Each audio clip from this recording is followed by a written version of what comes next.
for a different reason. He knew too much. It was just past 7 o'clock on the morning of Saturday, September 13th, 2008. Diamond, the chief executive of J.P. Morgan Chase, the nation's third-largest bank, had spent part of the prior evening at an emergency all-hands-on-deck meeting at the Federal Reserve Bank of New York with a dozen of his rival Wall Street CEOs.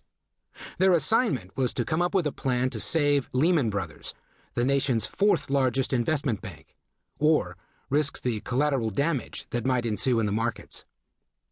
To Diamond, it was a terrifying predicament that caused his mind to spin as he rushed home afterward. He was already more than 2 hours late for a dinner party that his wife, Judy, was hosting. He was embarrassed by his delay because the dinner was for the parents of their daughter's boyfriend, whom he was meeting for the first time. "Honestly, I'm never this late," he offered, hoping to elicit some sympathy. Trying to avoid saying more than he should, still he dropped some hints about what had happened at the meeting. "You know, I am not lying about how serious this situation is," Diamond told his slightly alarmed guests as he mixed himself a martini. "You're going to read about it tomorrow in the papers." As he promised, Saturday's papers prominently featured the dramatic news to which he had alluded. Leaning against the kitchen counter, Diamond opened the Wall Street Journal and read the headline of its lead story: "Lehman Races Clock, Crisis Spreads." Diamond knew that Lehman Brothers might not make it through the weekend. J.P. Morgan had examined its books earlier that week as a potential lender and had been unimpressed. He also had decided to request some extra collateral from the firm, out of fear it might fall. In the next 24 hours, Diamond knew, Lehman would either be rescued or ruined. Knowing what he did, however, Diamond was concerned about more than just Lehman Brothers. He was aware that Merrill Lynch, another icon of Wall Street, was in trouble too, and he had just asked his staff to make sure J.P. Morgan had enough collateral from that firm as well. And he was also acutely aware of new dangers developing in the global insurance giant American International Group, AIG, that so far had gone relatively unnoticed by the public. It was his firm's client, and they were scrambling to raise additional capital to save it. By his estimation, AIG had only about a week to find a solution, or it, too, could falter. Of the handful of principals involved in the dialogue about the enveloping crisis, the government included, Diamond was in an especially unusual position. He had the closest thing to perfect real-time information.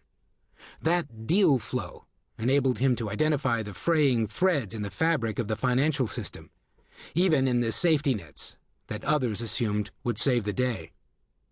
Diamond began contemplating a worst-case scenario, and at 7:30 a.m., he went into his home library and dialed into a conference call with 24 members of his management team. "You are about to experience the most unbelievable week in America ever, and we have to prepare for the absolutely worst case," Diamond told his staff. "We have to protect the firm. This is about our survival." His staff listened intently, but no one was quite certain what Diamond was trying to say. Like most people on Wall Street, including Richard S. Fuld, Jr., Lehman's CEO, who enjoyed one of the longest reigns of any of its leaders, many of those listening to the call assumed that the government would intervene and prevent its failure. Diamond hastened to disabuse them of the notion. "That's wishful thinking. There is no way, in my opinion, that Washington is going to bail out an investment bank, nor should they," he said decisively. "I want you all to know that this is a matter of life and death. I'm serious." Then he dropped his bombshell, one that he had been contemplating for the entire morning. It was his ultimate doomsday scenario. "Here's the drill," he continued.